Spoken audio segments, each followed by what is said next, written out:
Bienvenue dans les lectures de Miroir Mental. On va poursuivre aujourd'hui la lecture des 3 mots magiques, en commençant par un chapitre qui s'appelle l'intuition et la foi. Alors c'est parti. Intuition. Il a été établi depuis longtemps que les principaux compartiments de l'esprit humain sont la mémoire, la raison et l'imagination. Cependant, ces 3 facteurs mentaux, lorsqu'ils sont additionnés, n'ont pas réussi à produire l'ensemble mystique de la personnalité humaine, ce qui a conduit les psychologues à penser que tous les facteurs de l'esprit humain ne sont pas encore étudiés.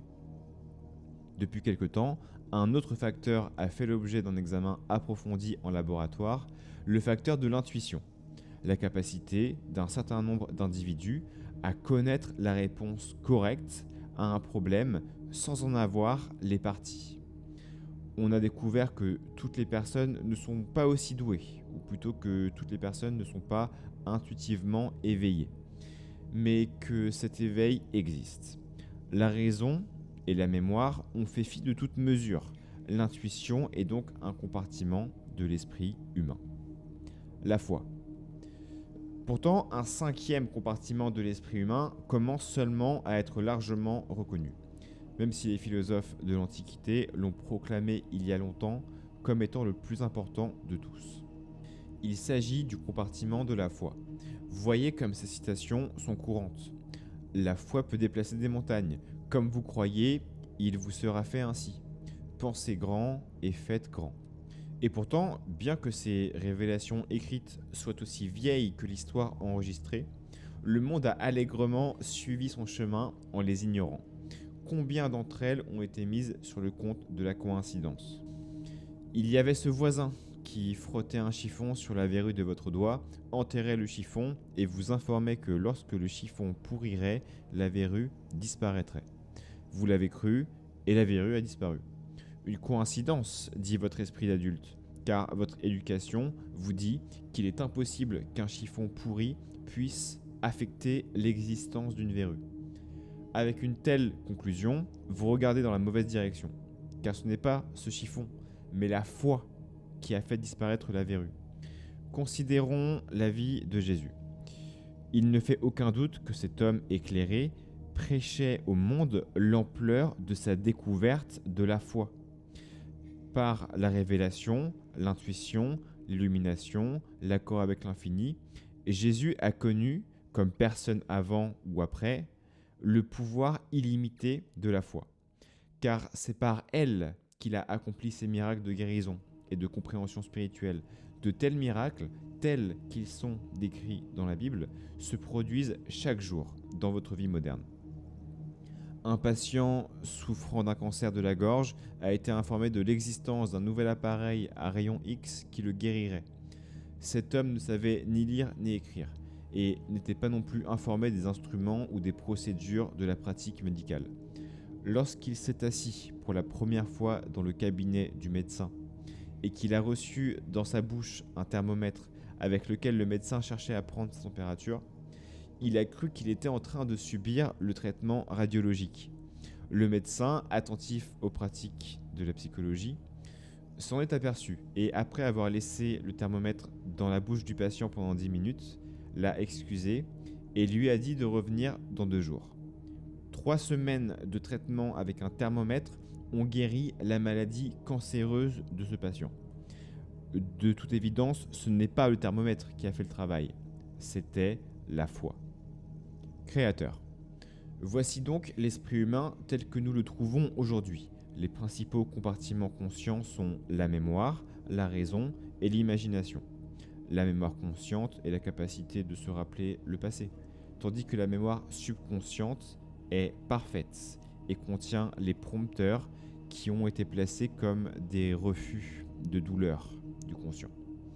L'intuition est une caractéristique du subconscient, un phénomène attribuable à un contact établi par le conscient avec le subconscient. La foi, qui déplace des montagnes, qui fait des miracles, et le conscient qui agit sur le subconscient. La mémoire, la raison, l'imagination, l'intuition, la foi, tout cela constitue le mental humain. Pour les besoins de ce que nous avons à apprendre ici, Nous n'avons à nous préoccuper que de l'intuition et de la foi, car c'est par la foi que nous vaincrons le verrou, et par l'intuition que nous entrerons en contact avec l'infini. Rien n'est impossible à l'esprit humain lorsque le verrou est supprimé. Les navires, les avions, l'électricité, les radars, les fusées, les automobiles, les moteurs, l'électronique, l'énergie atomique ont tous été le résultat de la pensée. La pensée est le grand créateur, le maître et la mère de l'univers, Dieu dans l'homme, l'infini dans l'immédiat.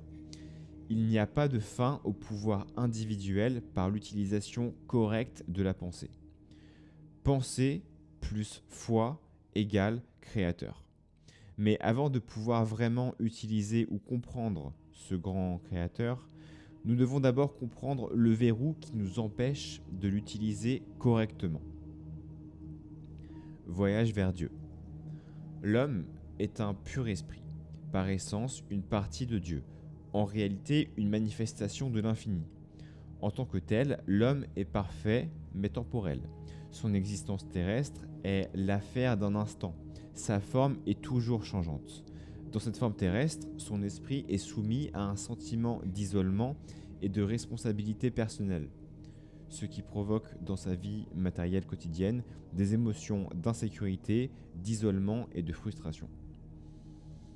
Ces souvenirs d'insécurité, d'isolement et de frustration sont insupportables pour son esprit conscient, son esprit matériel, et il les rejette, les cachant dans sa mémoire subconsciente, où ils agissent comme des indicateurs de limitation, de manque, de maladie, etc.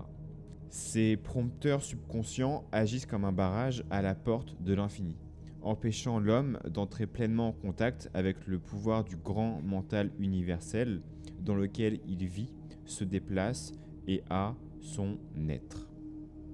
L'élimination complète de tous les prompteurs négatifs dans l'esprit, le contact total avec l'infini, la reconnaissance complète des lois spirituelles et de la nature spirituelle de l'homme sont la somme et la substance de l'existence humaine et fournissent le chemin que l'humanité parcourt dans son voyage vers Dieu. Le « je suis » ne sera pas refusé. Il est possible que vous ne soyez pas prêt à accepter, avec ce premier chapitre, la réalisation complète de votre propre origine et pouvoir divin. Peut-être les prompteurs subconscients de votre propre esprit vous poussent-ils à conclure que vous n'êtes qu'un insignifiant morceau de matière, accidentellement amené à la vie dans un univers chaotique, sans cause, sans raison, sans destin, sans vouloir. Pourtant, à l'intérieur de vous, une toute petite voix connaît la vérité. Et quelle que soit la force de votre rébellion contre votre véritable moi, le fait de votre existence spirituelle, le grand « je suis » ne sera pas nié.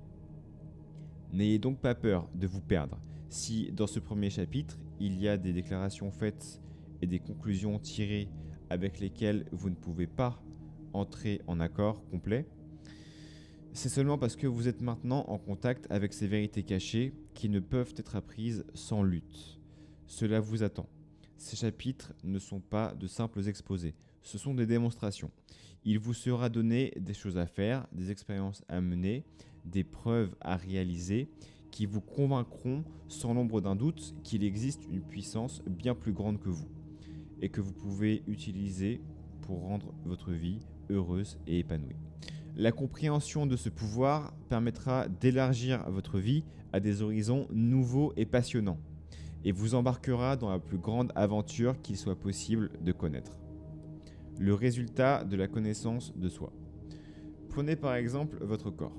Selon les mesures, il est petit, grand, mince, lourd, beau, délicat, robuste, fort ou faible. Dans le cadre de ces mesures, vous avez établi par vous-même, dans une certaine mesure, quel genre de personne vous êtes. Lorsque vous avez commencé à prendre conscience de vous-même dans cette vie, votre corps était avec vous. Vous ne l'avez pas commandé. Vous n'êtes pas allé voir le grand tailleur pour lui dire « Faites-moi un corps avec 2 bras, 2 jambes, 2 yeux, 2 oreilles, un nez et une bouche. » Qu'il soit plus fort et plus beau que les autres corps et qu'il ne s'use jamais. Si vous aviez pu, vous auriez probablement passé une telle commande, mais vous n'en avez probablement pas eu l'occasion. Votre corps a été commandé pour vous.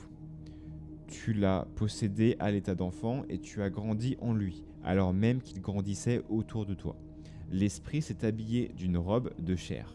Le résultat de toute connaissance de soi est la forme, et donc votre forme, ou votre corps, est le résultat de votre connaissance de vous-même, de votre conscience de vous-même. Votre corps est une incarnation de la vie, une expression de la vie, car c'est à travers votre corps que votre esprit s'exprime. Peu importe la forme de votre corps, car il est parfait, tout comme l'esprit qui est en lui est parfait. Il est un instrument parfait pour l'expression de votre esprit, et seule la mauvaise utilisation de la loi spirituelle peut le priver de sa perfection. Toute maladie est donc le résultat d'un mauvais usage de la loi spirituelle et d'un manque de compréhension spirituelle. Car Dieu est parfait, l'esprit est parfait et le corps qui les exprime doit être parfait. La réponse à la question de savoir pourquoi vous et votre corps êtes venus à l'existence est aussi simple que de se connaître soi-même. En tant qu'esprit, vous êtes éternel et n'avez jamais existé. Votre corps n'est qu'une manifestation de votre esprit. Une forme changeante, faite de substances éternelles, comme toute forme, doit changer. Il est difficile d'analyser et de sonder ce mystère avec le conscient, mais il est relativement simple de démontrer au conscient l'existence d'un pouvoir spirituel infini. L'insaisissable infini. Les mots et les conceptions de l'homme avec lesquels il démontre sa maîtrise terrestre ne sont guère adéquats pour aborder les domaines de l'esprit. Prenez le mot infini. L'homme a décidé qu'infini signifie sans fin. Il comprend une ligne droite. Il prétend comprendre une ligne droite infiniment longue.